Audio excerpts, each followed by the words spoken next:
하나님 아버지의 은혜를 감사합니다. 오늘도 우리를 불러주셨사오니 주의 말씀 들으며 기도의 자리로 나가기 원합니다. 우리를 인도하여 주시옵소서. 예수님 이름으로 기도드립니다. 아멘.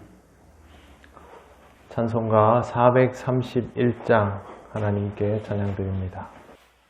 주 안에 기쁨 있네, 주 안에 살자, 주 안에 평안 있네, 주 안에 살자. 불안이 연기처럼 스며들어도 주 안에 사는 마음 기쁨 넘치네.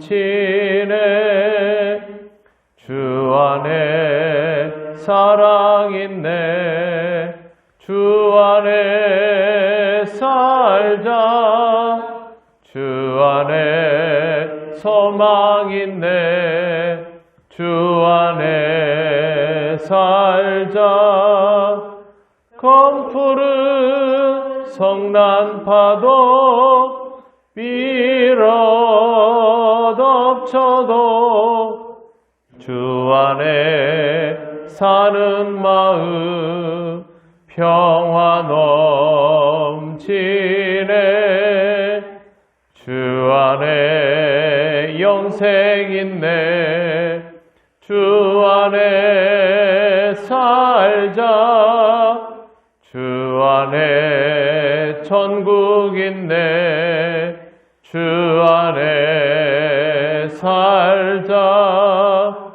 불길이 지옥처럼 솟아올라도 주 안에 사는 마음 생명 넘치네. 아멘. 하나님 말씀 로마서 7장 8절에서 11절입니다. 한 절씩 교독하겠습니다. 그러나 죄가 기회를 타서 계명으로 말미암아 내 속에서 온갖 탐심을 이루었나니 이는 율법이 없으면 죄가 죽은 것임이라.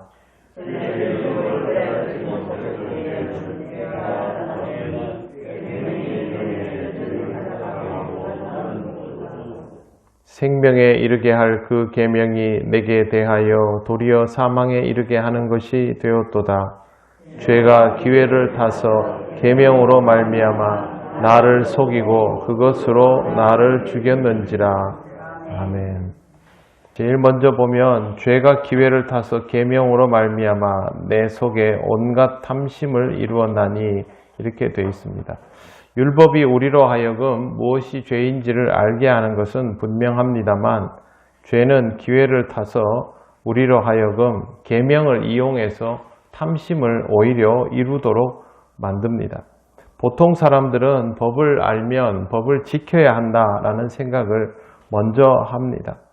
하지만 간혹 법을 지키지 않을 방법을 궁리하는 쪽으로 가는 경우도 있습니다. 세금이나 교통법규 같은 경우에도 사람들이 심각하지 않게 어기는 경우들이 상당히 많지요. 하지만 이런 것들이 비슷한 태도라고 할 수 있습니다. 이런 태도와 오늘 본문이 말하는 계명을 악용하는 모습이 무관하지 않기 때문입니다. 법을 이용하려 드는 사람들이 있지요. 그런 습성은 오늘 이 말씀에 있는 것처럼 우리가 계명을 이용하려 드는 태도와 사실상 같습니다. 계명은 선한 방향으로 이해해야지 악한 방향으로 이용하게 되면 큰일이 나게 되고 또 사람은 점점 그럴수록 이에 대한 감각도 무뎌지게 되어 있습니다.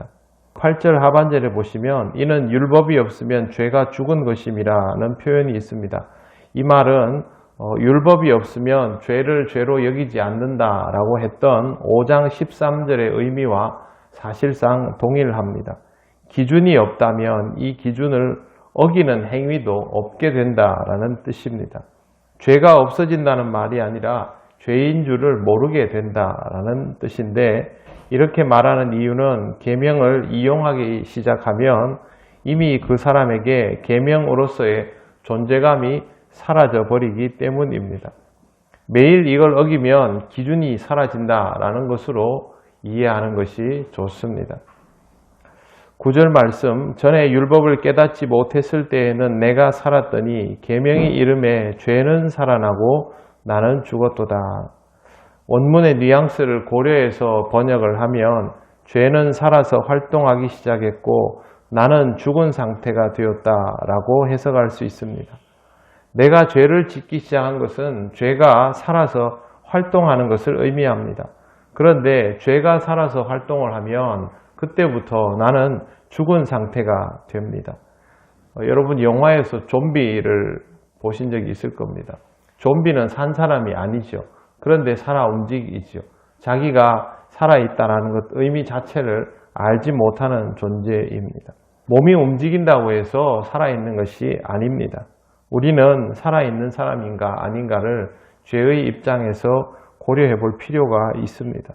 주님은 우리가 좀비처럼 살라고 다시 기회를 주신 것이 아니라 정말 제대로 된 하나님이 선물해 주신 인생을 살라고 기회를 주신 것입니다.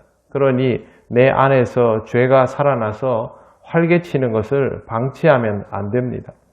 우리가 싸워야 할 적은 외부에 있지 않습니다. 내 안에 있는 죄와 싸워야 하고 그것이 영적 전투입니다. 10절 생명에 이르게 할 그 계명이 내게 대하여 도리어 사망에 이르게 하는 것이 되었도다.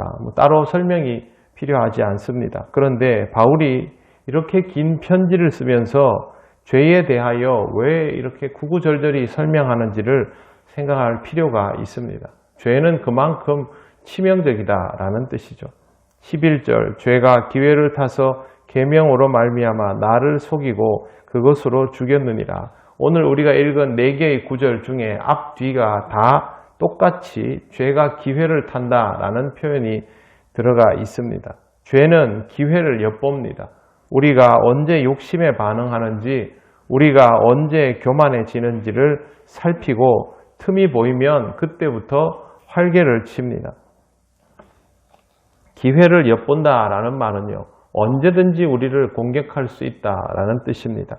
그러므로 우리는 방심하지 말아야 합니다. 나는 죄를 짓지 않을 것이다. 나는 틀리지 않을 것이다. 나는 잘못된 길로 가지 않을 것이다.